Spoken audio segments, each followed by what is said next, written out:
네, 여러분 반갑습니다. 자, 오늘부터 이제 운전이론 표준교재 한번 시작을 해 보도록 하겠습니다. 자, 한번 1장부터 천천히 보도록 할게요. 1장은 다 용어 정리라서 좀 재미가 없습니다. 그래도 이 용어에서 반드시 한두 문제 정도는 나올 수가 있기 때문에 여러분들이 반드시 잘 짚고 가셔야 돼요. 아시겠죠? 이런 거는 틀리면 안 됩니다. 자, 운전이론 1장. 자, 개요. 자, 철도의 사명 나오죠. 이 너무 굵다, 그쵸? 철도의 사명. 자, 여객과 화물을 약속한 시간 내 안전하게 목적지까지 수송하는 게 철도의 사명이고, 자, 이제 운전 이론의 정의. 철도의 사명을 합리적이고 경제적으로 완수하기 위한 운전 기술의 기본. 자, 그래서 철도의 사명과 운전 이론의 정의, 이거의 뜻을 여러분들이 잘 구분을 하셔야 되고요. 그리고 운전 이론의 정의에서 합리적이고 경제적,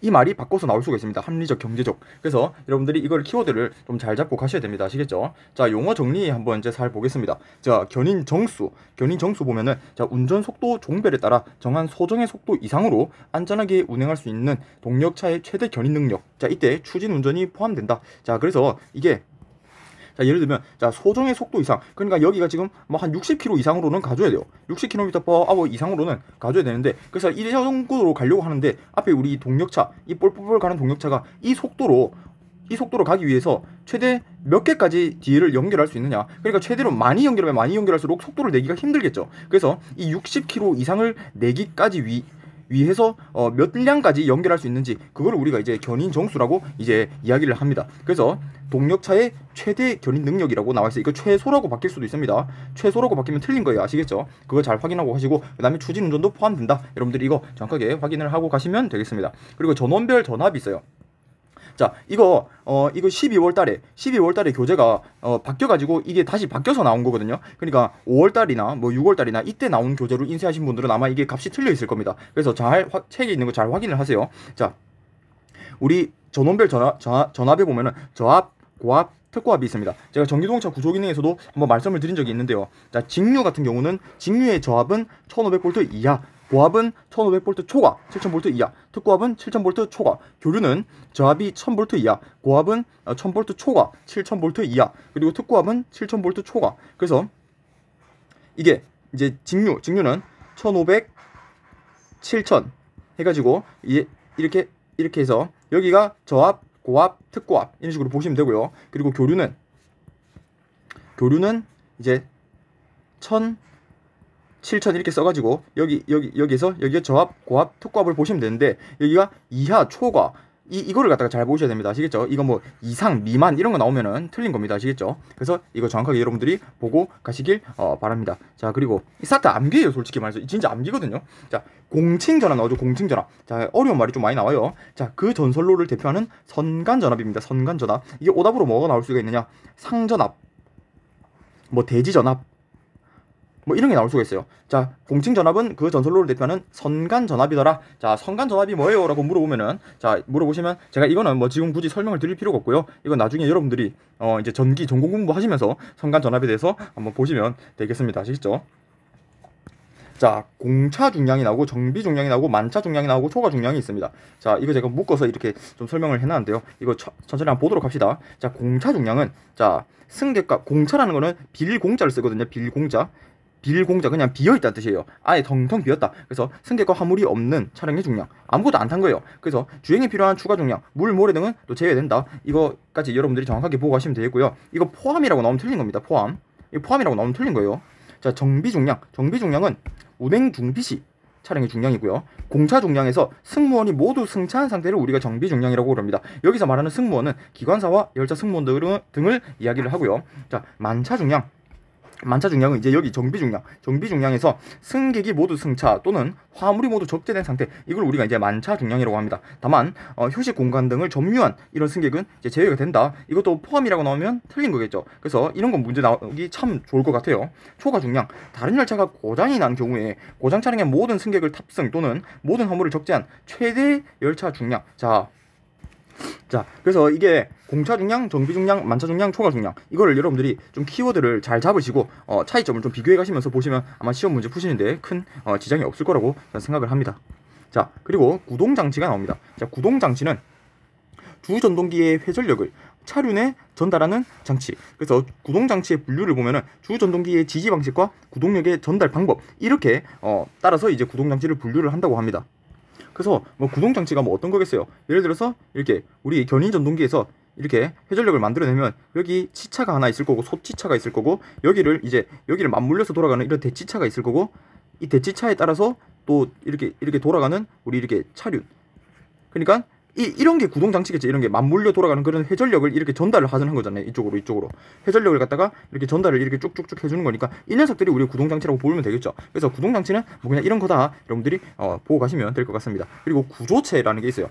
구조체는 차체를 구성하고 있는 주요 구조부를 우리가 구조체라고 하는데, 구조체는 차체 프레임, 측면 구조 툴, 지붕 구조 뭐 이런 게 있다고 합니다. 그래서 이게 1, 2, 3 이거 제가 또 사지선다형으로 나올 수 있으니까 다음 주는 구조체가 아닌 것은 해서 나올 수가 있으니까 1, 2, 3 우리가 이거를 잘 기억을 해두면은 또 딴 것도 잘 맞출 수 있겠죠. 그렇죠? 딴 거 틀린 게 나오면.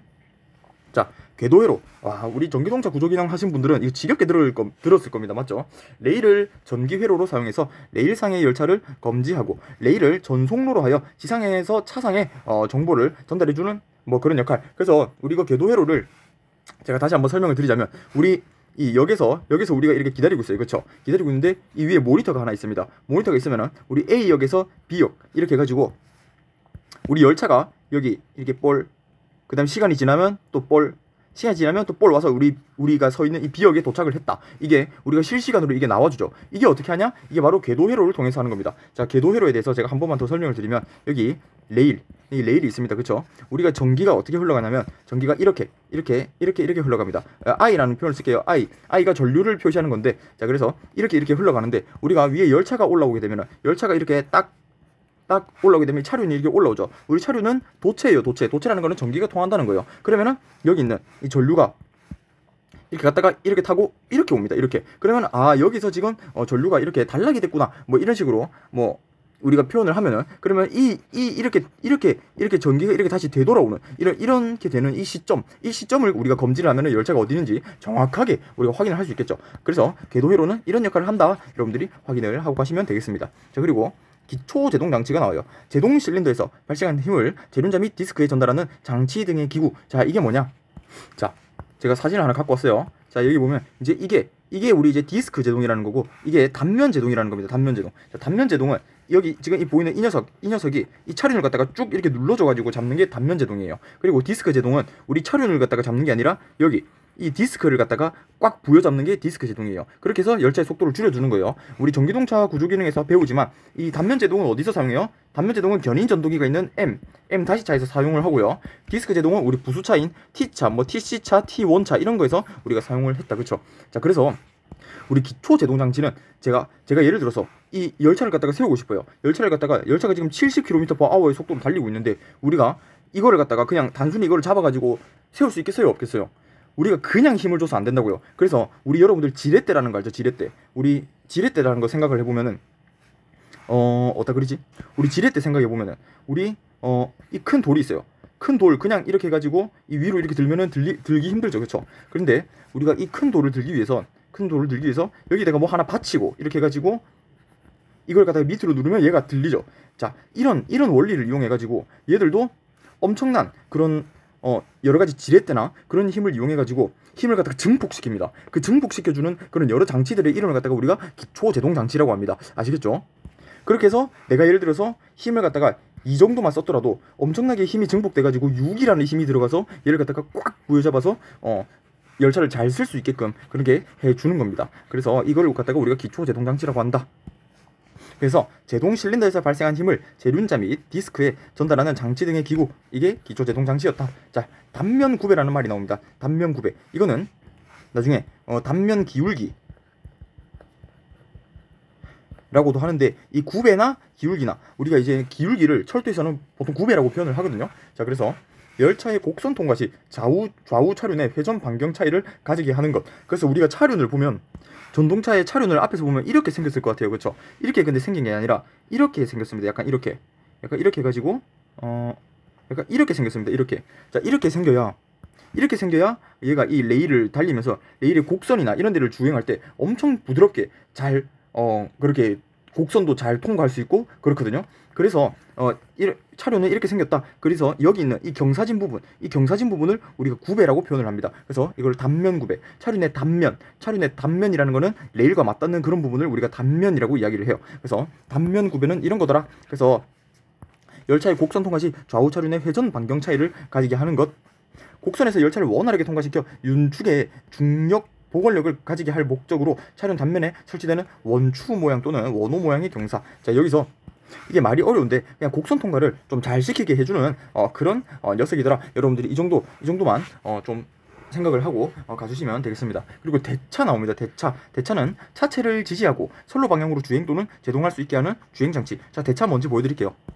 자, 이게 대차입니다. 대차. 자, 대차인데, 자, 이 녀석과 지금 이 위에 있는 녀석과 이 밑에 있는 녀석이 좀 다르게 생겼죠. 자, 이 위에 있는 녀석은 우리 견인 전동기를 붙여갖고 있는 M차, M-차, 즉 모터카라고 그러거든요. 이 녀석들의 대차고요. 이게 견인 전동기예요. 이런 것들이 색깔이 잘 안 보이는가? 자, 이게 견인 전동기입니다. 견인 전동기. 그리고 여기는 견인 전동기가 없죠. 그래서 얘는 견인 전동기를 달고 있지 않은 그냥 트레일러 카라고 그래가지고 끌려가는 차다 해가지고 우리가 T차라고 합니다. T차. 그래서 T차의 종류에는 T차가 있고 TC차가 있고 T1차가 있고 그래요. 이거는 나중에 전기동차 구조기능 시간에 여러분들이 하시면 되고요. 아무튼 우리는 이 정도만 보고 가시면 되는 겁니다. 그래서 이게 대차다. 대차. 이게 대차고, 그래서 이게 뭔데, 이 위에 이제 여러분들이 이렇게 올라타가지고 여기 사람들이 막 탈 수 있는 그런 이제 열차가, 이 차량이 되는 겁니다. 아시겠죠? 이 녀석들이 이제 밑에 깔려 있는 그런 거란 말이에요. 그래서 제가 옆면을 좀 보여드리면은, 자, 여기 보면은 이제 이 밑에 이런 것들이 이제 대차예요. 이런 것들 여기 보이죠? 얘가 이제 이 대차가 이 위에 있는 이 승객 타는 이 칸을 갖다가 이 지지를 해가지고 이제 앞으로 굴러간다. 여러분들 이렇게 보고 가시면 되겠습니다. 자, 그리고 도시철도 차량이 나오죠. 도시교통의 원활한 소통을 위해 도시교통 권역에서 운영하는 철도 차량으로 아래의 모두를 포함한다. 그래서 도시철도 차량의 종류로서 아닌 것은 해가지고 이거를 제외하는 뭔가가 나올 수가 있습니다. 고무차륜 차량, 모노레일, 노면전차, 선형 유도전동기, 자기부상열차, 경전철 차량. 7번 고속철도 차량. 이런 거 나오면은 이제 뭐 틀릴 수가 있다. 뭐 그렇게 되겠죠. 그러니까 이게 무조건 책에 있는 대로 여러분들이 잘 보셔야 돼요. 이게 시험 문제가 그냥 단순 암기이기 때문에 이거를 갖다가 조금만 바꿔서 내는 게 진짜 비일비재하거든요. 그런 거에 여러분들 낚여가시면 안 됩니다. 아시겠죠? 그러니까 제 자료 열심히 보시고 책도 열심히 보시고, 아시겠죠? 그렇게 보시면 됩니다. 책은 여러분들 진짜 공부를 하실 때 앉아서 좀 보시고요. 제 자료는 여러분들 이동할 때나 그럴 때는 자료는 가벼우니까 하나씩 들고 다니시면서 버스에서 좀 읽든지 하시다 보면은 금방 읽히실 겁니다. 아시겠죠?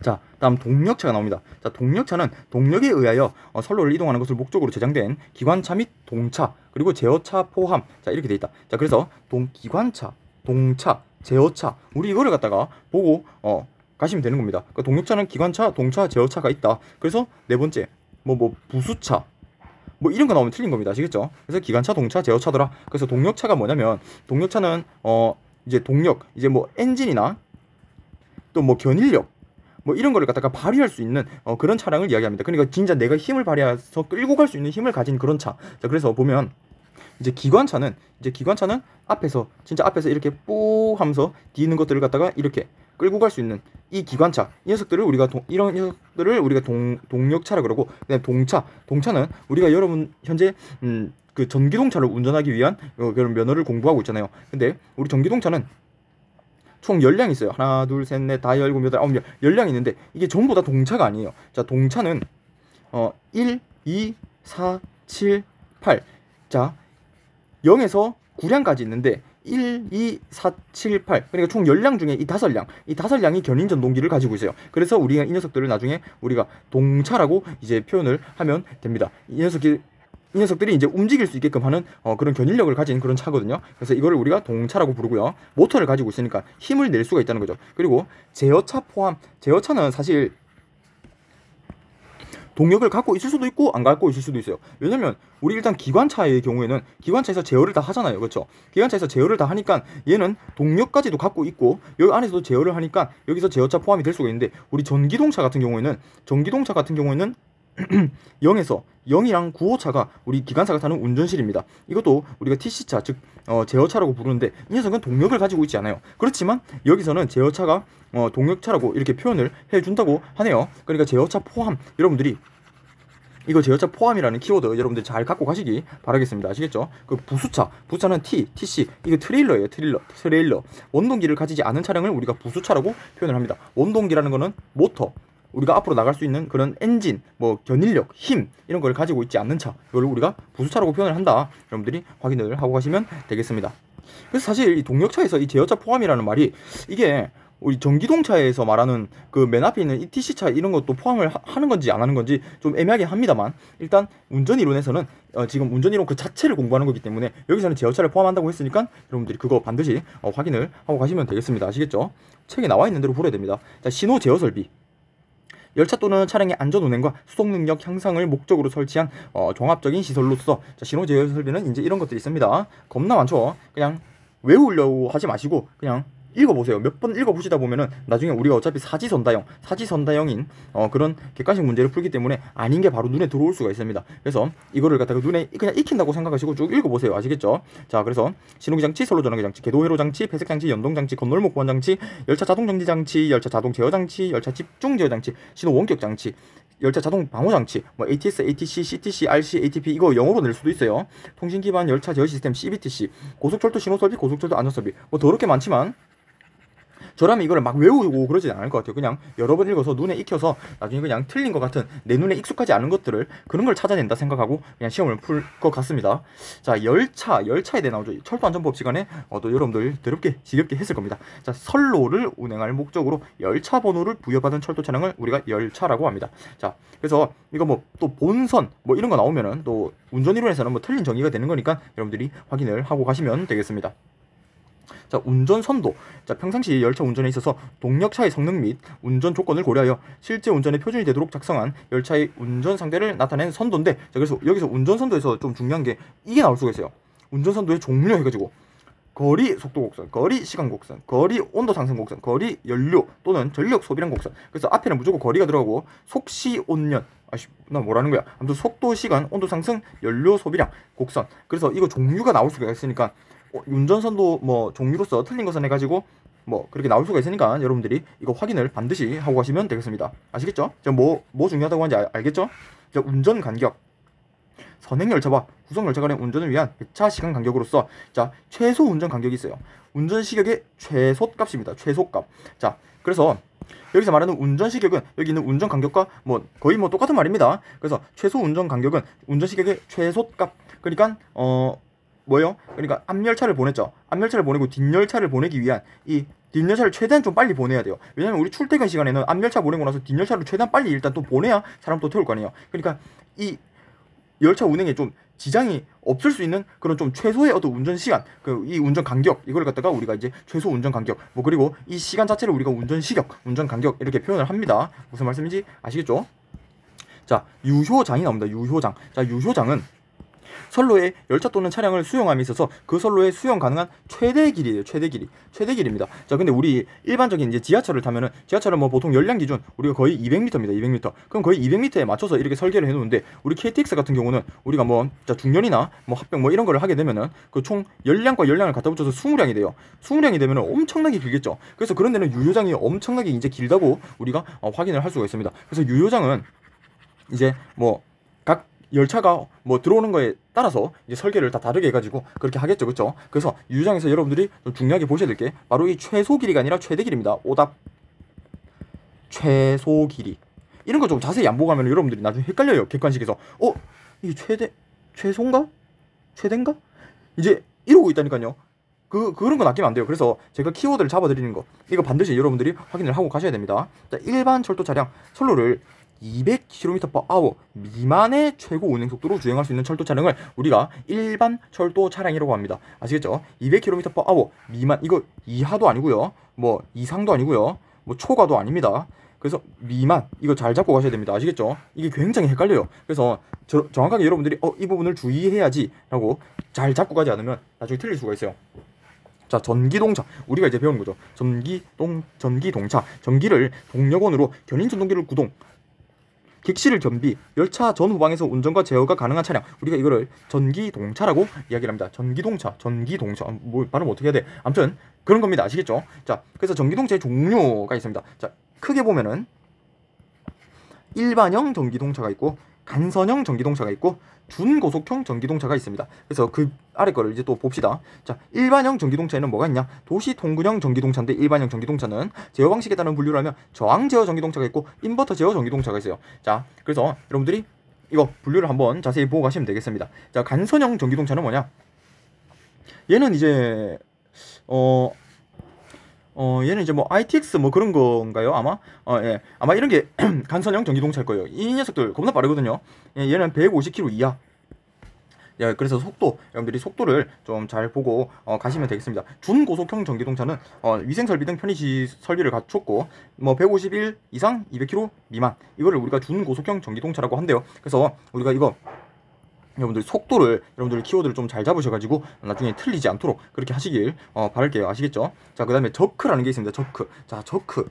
자, 여러분들 저크가 뭐냐면, 여러분들 지하철 타보셨죠? 지하철 타보시면 여러분들 핸드폰 하시다 보면은 이게 전동차가 가는지도 서는지도 모르게 속도가 스무스하게 천천히 올라가는 거, 그런 거 느껴보셨어요? 자동차 같은 경우는 우리가 악셀을 빵 밟으면은 웅 하고 딱 이 몸으로 이 느껴지잖아요. 그리고 브레이크 잡아도 욱 하고 서는 게 막 느껴지잖아요. 근데 이 전기동차는 이제 그렇지가 않아요. 엄청나게 좀 스무스하게 속도가 쉥 하고 올라가다가 죄송합니다. 지금 밖에 공사를 해가지고 더럽게 시끄럽네요. 아무튼 자, 그래도 진행을 할게요. 자, 그래서 이게 내가 가는지도 서는지도 모르게 웅 하고 올라갔다가 속도가 웅 하고 속도가 떨어지고, 그러니까 내가 핸드폰만 그냥 하다 보면은 내 역도 막 지나치게 되고 막 그래요. 그래서 이렇게 부드럽게 속도를 올려주고 내려주는 게 뭐다? 이게 바로 저크라는 녀석이다. 얘는 가속도 또는 감속도의 시간 변화율을 나타내는 거고요. 위치의 시간에 의한 몇 차 미분치다. 몇 차 미분치? 1차 미분치도 아니고 2차 미분치도 아니고 바로 얘는 3차 미분치더라. 얘는 0.8 m/s 세제곱 이하. 여러분들이 이거 수치를 기억을 하시면 되겠습니다. 아시겠죠? 자, 이거는 제가 전기동차 구조 및 기능에서 제가 제동 파트나 그런 데서 또 자세히 다루고 있으니까 우리 운전 이론에서는 그냥 정의만 기억을 하고 하자고요. 자, 전기동차 전용선. 전기동차가 운행되는 선로고요. 얘는 뭐 이제 디젤 기관 등에 따른 여객열차, 화물열차, 간선형 전기동차 운행에는 적합하지 않게 건설됐다. 그러니까 전기동차만 다니게끔 돼 있는 거예요. 그러니까 여러분들이 여기서 포인트 잡아야 될 건 뭐냐면 다른 차들은 운행을 할 수 없다는 겁니다. 아시겠죠? 무조건 전기동차만 오직 전기동차만 다닐 수 있는 그런 선로를 우리가 전기동차 전용선이라고 한다. 다른 거는 절대 운행할 수 없다. 아시겠죠? 자, 전기 차량. 외부 전원을 동력으로 하여 선로를 이동할 목적으로 제작된 철도 차량이다. 외부 전원을 동력으로 하여, 그러니까 전기를 갖다가 받아서 움직인다는 거죠. 그렇죠? 점착력. 자, 우리가 밖에서는 평소에 마찰력이라고 이야기를 했지만 우리 철도에서는 이제 마찰력보다 점착력이라는 표현을 많이 씁니다. 차륜이 레일에서 미끄러지지 않고 회전을 계속할 수 있는 마찰력. 자, 이게 여러분, 이 점착력 이게 왜 중요하냐면요. 여러분들 여기 얼음판 위에서 놀다가 헛발질하다가 으악 하고 넘어진 적 있죠. 그쵸? 이게 왜 그래요? 이게 마찰력이 부족해서 그래요. 마찰력이 부족하기 때문에 여러분들이 이렇게 미끄러져서 넘어지는 겁니다. 근데 마찰력이 있다고 하는 거는 여러분들 신발과 우리 아스팔트가 마찰력을 충분히 확보하고 있기 때문에 여러분들이 앞으로 튀어나가려고 힘을 빡 주면 그만큼 그 힘을 받아서 탁 튀어나갈 수가 있는 거예요. 무슨 느낌인지 아시겠죠? 근데 얼음에서는 마찰력이 부족하기 때문에 여러분들이 힘을 100을 줬다고 하더라도 얼음이 그 힘을 다 받아주지 못해요. 마찰력이 너무 부족하기 때문에. 그래서 우리 철도도 똑같습니다. 철도도 이 레일과 이 차륜 간에 이 꺼끌꺼끌한 이 여러분들 신발과 아스팔트처럼 여기 꺼끌꺼끌한 이 점착력이 존재를 해야 얘가 이렇게 구르는 힘만큼 이 열차가 이렇게 기어 나갈 수가 있어요. 근데 뭐 여기 안에 이제 뭐 습기가 많이 찼다거나 뭐 낙엽이 있다거나 뭐 이렇게 미끄러지는 상황이 발생하면 이 차륜이 헛돌아 버리게 됩니다. 그러면은 이제 우리가 공전이라는 게 발생을 하는 거죠. 공전. 그냥 헛도는 거죠. 헛도는 거. 자, 그래서 점착력이 이 철도에서는 굉장히 중요한 요소다. 우리 나중에 가서 또 확인을 하도록 할게요. 차륜이 레일에서 미끄러지지 않고 회전을 계속할 수 있는 마찰력을 우리가 점착력이라고 한다. 자, 정격 전압 나옵니다. 정격 전압. 자, 이거는 뭐 나중에 전기기사 같은 거 하려고 해도 이런 거 정의를 외워야 됩니다. 이거 서술형으로 쓰는 게 나오거든요. 자, 전기 사용 기구, 배선기구 등에서 사용상 기준이 되는 전압을 우리가 전격 전압이라고 그런다. 자, 이 정도만 보고 가시면 돼요. 자, 주행 저항은, 자, 열차가 직선 평탄한 구간. 자, 이걸 뭐라고 나오겠어요? 뭐 오르막, 뭐 내리막, 뭐 이렇게 나오면 안 됩니다. 주행 저항은 직선 평탄한 구간을 전제로 하는 겁니다. 을 달릴 때의 저항으로. 자, 주행 저항의 주된 요소는 차륜과 레일 사이의 구름 마찰 저항, 차축상의 마찰 저항, 차체의 공기 저항. 자, 이거는 이제 나중에 우리 저항 파트 가서 한번 하도록 할게요. 여기서는 그냥 이런 게 있구나 하고 여러분들이 확인을 하고 가시면 되겠습니다. 자, 집전 장치가 있어요. 자, 집전 장치는 뭐예요? 집전 장치 여기 있네요. 자, 이게 펜타그래프라고 하거든요. 요 위에 있는 전차선, 이 전기줄, 이 전차선에서 전원을 받아서 이 펜타그래프가 이 전동차 내부로 이 전원을 갖다가 공급을 해줍니다. 그래서 이 녀석을 우리가 이제 집전 장치라 그럽니다. 집 번개 전자를 써가지고 집전 장치라 그래요. 그래서 전차선과 접촉을 해서 전기차가 전기를 공급받을 수 있게 하는 그런 장치를 우리가 집전 장치라고 한다. 여러분들이 이거 확인하고 가시면 되겠습니다. 제가 펜타그래프, 이거 방금 지웠는데 다시 꺼내야 되겠네. 자, 그래서 이게 펜타그래프입니다. 이거 지금 여기 전차선에 달라붙어가지고 여기 이렇게 생긴 거 보이죠? 이게 펜타그래프예요. 궤도 상부에 있는 전차선에서 전기를 공급받는 이 집전 장치, 이 녀석을 우리가 펜타그래프라고 하는 겁니다. 자, 펜타그래프 우리 방금 보셨죠? 자, 구경하세요. 구경. 하나, 둘, 셋, 구경 끝. 자, 이제 이게 펜타그래프입니다. 그 다음에 집전슈 있습니다. 집전슈는 급전용 궤도인 제3 궤도에서 전기를 공급받는 집전 장치인데, 집전슈는 이제 아까 우리가 보여준 펜타그래프랑 좀 다르게 뭐 어디선가 받는 거겠죠, 그렇죠? 제가 이거는 뭐 따로 본 적이 없습니다. 그래서 집전슈는 제3 궤도에서 전기를 공급받는 집전 장치다면 제3 궤도 나오면은 여러분들 집전슈다 뭐 이렇게 확인을 하고 가시면 되겠습니다. 자, 차량은 승객 또는 화물 등의 운송을 목적으로 열차를 구성하는 철도 차량의 한 량을 차량이라고 합니다. 자, 여러분들, 그래서 이게 이제 여러분들 이제 잘 모르실 때는 열차를 보고 야, 우리 저 칸에 타자, 이 칸에 타자, 뭐 한 칸이라고 여러분들이 이렇게 이야기를 했죠. 근데 이제는 한 량이라고 이제 표현을 하고요. 이제 그러니까 한 량이 이거예요. 이거 여기 보면은 이게 한 량이고 이게 또 한 량이고 이렇게 연결이 돼 있잖아요, 지금. 맞죠? 그래서 이걸 각각 볼 때 한 량이라고 하고요. 그리고 이 량들을 갖다가 모아서 붙여서 총 뭐 몇 칸짜리를 이렇게 몇 량짜리 열차를 만들 거 아니에요. 그러면 이걸 갖다가 우리가 이제 총 뭐라고 그러냐면 한 편성이라고 그럽니다. 한 편성. 무슨 말씀인지 아시겠죠? 자, 그래서 우리가 이제 단위를 이렇게 쓴다. 여러분들이 확인을 하고 가시면 되겠습니다. 이제 철도를 배우시는 분들이라면 한 칸, 두 칸, 세 칸, 이게 아니라 한 량, 두 량, 세 량 이렇게 불러주셔야 됩니다. 자, 그 다음에 차량 한 개는 차량의 안전을 확보하기 위해, 이거 우회라고 나왔는데 위해입니다. 위해. 궤도 위에 정지된 상태에서 측정한 차량의 길이, 너비 및 높이의 한계. 자, 정지된 상태에서 측정한 차량의 길이, 너비, 높이의 한계. 자, 이게 뭐냐면, 자, 우리가 예를 들어서 이제 이 터널 같은데 안에 들어가야 될 거 아니에요. 터널 같은데 안에 들어가야 되는데 우리가 이 차량을 갖다가 너무 크게 만들면 어떻게 돼요? 이 정도로 크게 만들면 어떻게 돼요? 그러면 막 곡선부 같은데 꺾다가 막 옆에 막 부딪히고 막 난리 나고 막 큰일 나겠죠, 그렇죠? 그래서 이렇게 되면 안 되니까 이 사이즈를 갖다가 제한을 둔 겁니다. 야, 너희 이 정도 이상으로 만들지 마. 이 정도 이상으로 만들지 마. 이 정도만 만들면은 이 정도 이상으로 만들면은 너 진짜 가다가 차 뭐 뽀사지고 부딪힐 염려가 있기 때문에 이 정도 이상으로 만들지 마. 이렇게 하고 정해놓은 게 차량 한계입니다. 그래서 여러분들 이거 정확하게 확인을 한번 하고 가시면 되겠고요. 그리고 나중에 보면 이제 건축 한계라는 말도 나옵니다. 건축 한계는 또 뭐 건축 한계는 열차가 잘 운행이 될 수 있도록 최소한 이 정도 이상으로는 공간을 갖다가 확보해라. 이게 건축 한계입니다. 아시겠죠? 그래서 차량 한계와 건축 한계 조금만 생각해 보면은 이거 정말 별거 아니니까 여러분들 좀 잘 보고 가시기 바라겠습니다. 자, 차체는 자, 주행 장치에 의해 지지되며 승객, 이 보기라고 되어 있는데 이게 뭐 대차라고 생각을 하시면 될 것 같습니다. 이에 지지되며 승객 및 운전자가 탑승하거나 화물 및 운전용 기기 등을 적지 않는 철도 차량 부분의 총칭, 우리가 이거를 차체라고 이야기를 합니다. 자, 최대 사용 전압은 보통 사용 상태에서 그 회로에 가해지는 선간 전압의 최대치. 이거 오답 뭐로 나올 수 있다고요? 뭐 상전압의 최대치, 뭐 대지 전압의 최대치, 뭐 그렇게 나올 수가 있어요. 그리고 이게 최대치입니다. 최대치, 최소치 아니에요. 아시겠죠? 자, 축중. 철도 차량이 수평 상태에 있는 경우, 수평 상태, 전제가 참 중요합니다. 수평 상태에 있는 경우 한 개의 차축에 연결된 모든 차륜의 윤중을 합한 것. 자, 그러니까 이게 무슨 말이에요? 자, 이 수평 상태에 있어요. 수평 상태에 이렇게 있으면은 여기 이렇게 있겠죠? 한 개의 차축. 자, 차축이 뭐예요? 이 녀석이 차축이거든요. 이 차축에 연결된 차륜이 뭐예요? 차륜이 여기 두 개 있잖아요. 맞죠? 이 윤중이라는 거는, 이 윤은 우리 바퀴륜자라는 한자가 있습니다. 바퀴의 무게예요. 무게. 이 중자는 무거울 중자거든요. 무거울 중자. 그래서 바퀴의 무거움, 얼마나 무거운가. 그래서 이 두 짝, 수평 상태에 있을 때 이 두 짝의 무게, 이걸 갖다가 이야기하는 게 우리가 축중이라고 표현을 합니다. 그래서 여러분들 축중이라는 건 이런 거다. 여러분들이 확인을 하고 가시면 되겠고요. 그 다음에 횡압이 있습니다. 횡자는 가로 횡자를 씁니다. 그래서 뭐 횡단보도 할 때 여러분들 이 횡이에요, 횡. 자, 정상적인 운행 속도와 선로의 수직적 불규칙성 하에서의 철도 차량이 레일에 미치는 가로 방향의 힘. 자, 이게 뭐냐면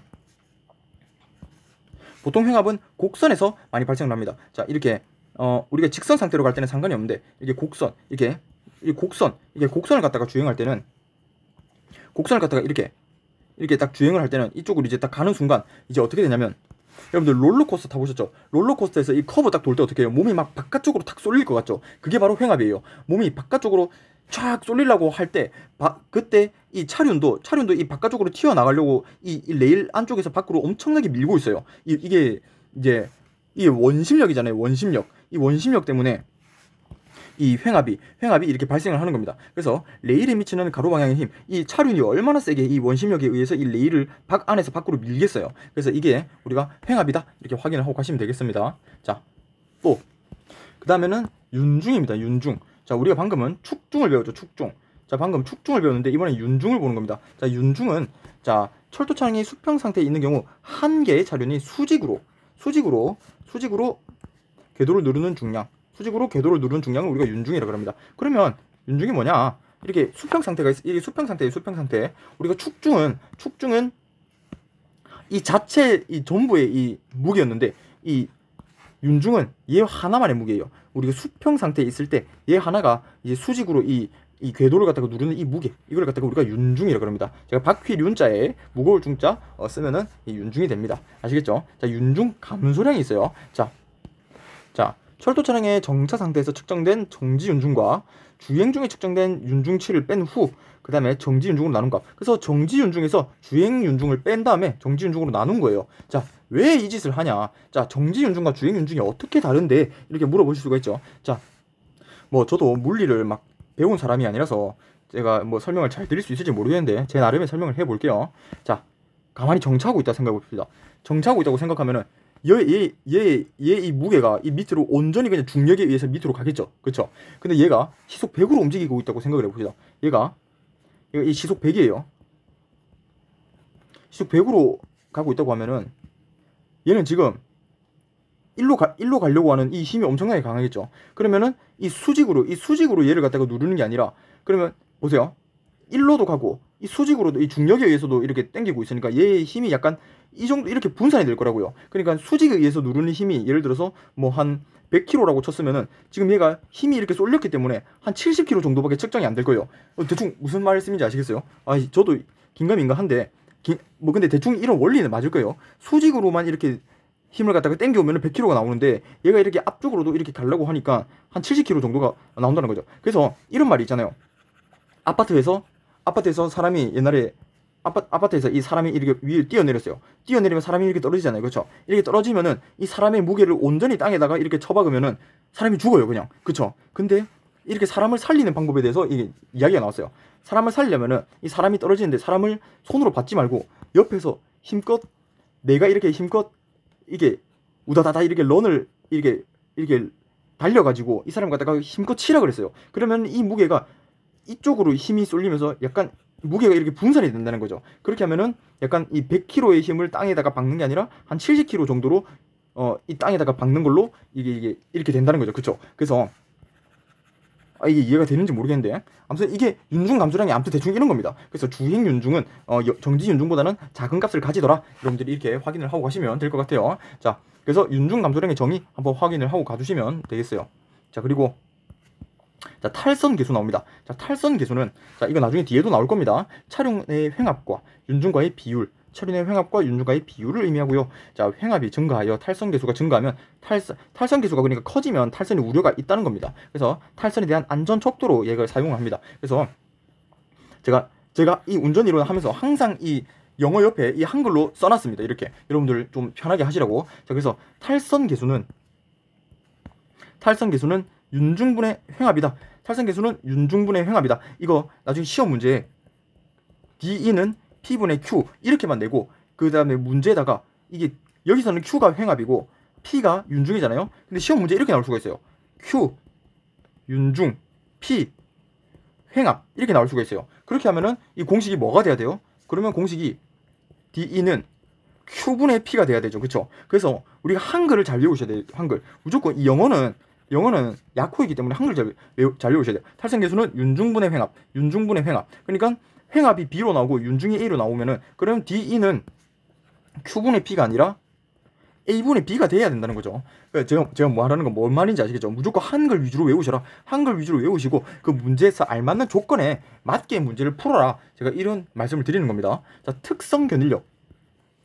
동력을 가진 철도 차량의 특성 곡선에서 산출해서 자, 운전계획 수립 시 적용하는 견인력이다. 운전계획 수립 시 적용하는 견인력을 우리가 특성 견인력이라 그런다. 자, 특수차가 나옵니다. 동력차, 객차, 화차에 속하지 않는 철도 차량으로 특수 사용을 목적으로 제작된 철도 차량인데 그래서 특수차의 종류가 뭔데? 자, 사고 복구용 차, 작업차, 시험차. 이거 3개 외워가는 겁니다. 아시겠죠? 자, 4번 뭐 있어요? 뭐 구원차, 뭐 이런 식으로 뭐 나올 수가 있겠죠. 그쵸? 그래서 이거 종류 잘 확인하고 가시고, 자, 폐색 구간 나옵니다. 자, 폐색 구간. 자, 2칸 이상의 열차를 동시에 운전시키지 않기 위해 정한 구간이다. 자, 여러분들 이게 폐색 구간 뭐 처음 들어보시는 분들도 뭐 계실 거고, 근데 웬만하면 다 안전법을 공부하고 오셨기 때문에 자, 여기에 대해서 제가 설명을 뭐 짤막하게 드리자면은 폐색 구간. 자, 이렇게 우리 열차는 사고가 나면 큰일 나요. 그래서 안전하게 A, B 뭐 이런 식으로 구역을 나눠 놓습니다. 그리고 A 구역에는 한 열차만 넣을 수가 있습니다. B 구역에는 또 한 열차만 넣을 수 있습니다. 그래서 이게 안 됩니다. 이게 안 돼요. 그러면은 지금 이 B 한 폐색 구간에 지금 열차가 2대 들어온 거죠. 이거 안 된다는 겁니다. 그래서 이런 식으로 해놓은 게 우리가 폐색 구간이더라.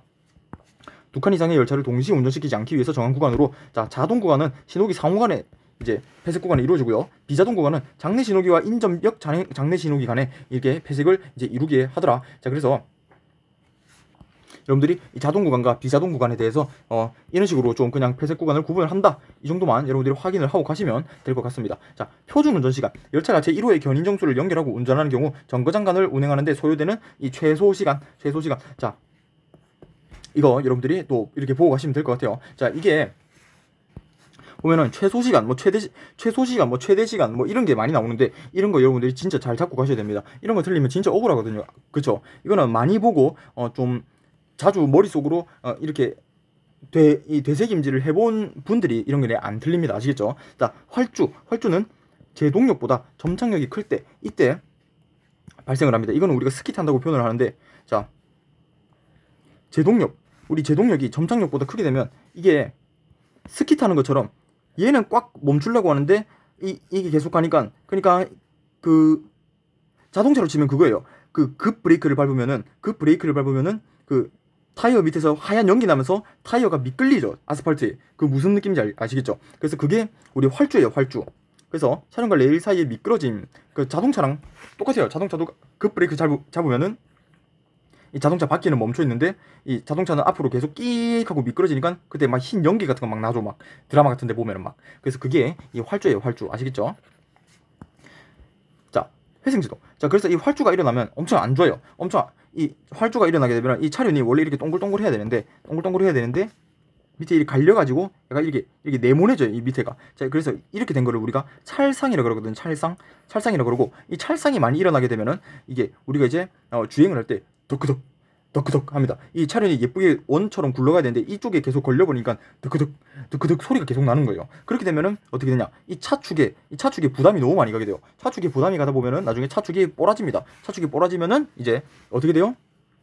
탈선을 하게 되겠죠. 그쵸? 그래서 이런 식으로 찰상이 일어나게 되면은 좀 다시 차륜을 예쁘게 원형으로 만들어주는 우리가 삭정이라는 그런 과정도 나중에 거치게 됩니다. 그래서 여러분들 뭐 이 정도 그냥 지식으로 쌓아가시면 될 것 같아요. 자, 회생제동은 주전동기를 발전기로 변환하여 제동력을 얻어서 발생하는 전력을 전차선을 거쳐 반송하는 제동 형식이다. 자, 그래서 요새 우리 하이브리드 자동차 같은 거 많이 나오죠. 하이브리드 자동차 같은 거, 우리 전기 자동차나 하이브리드 자동차 같은 거 타면은 속도 밟으면은 잉 하고 속도 올라가죠. 그리고 다시 제동을 쓰면 어떻게 돼요? 제동을 쓰면은 잉 하면서 그 전기를 갖다가 다시 만들어 가지고 다시 그 배터리에 충전시키는 그런 역할을 해요. 그래서 우리 전동차도 똑같거든요. 전동차도 이렇게 해가지고 이 전기를 받아서 이렇게 쭉 받아서 쓰다가 나중에 제동을 잡을 때는 다시 이 운동 에너지를 갖다가 다시 전기로 바꿔가지고 여기 전차선으로 갖다가 다시 재활용을 시켜줘서 다시 올려줍니다. 이걸 우리가 회생 제동 다시 쓰자 하는 그런 제동이에요. 아시겠죠?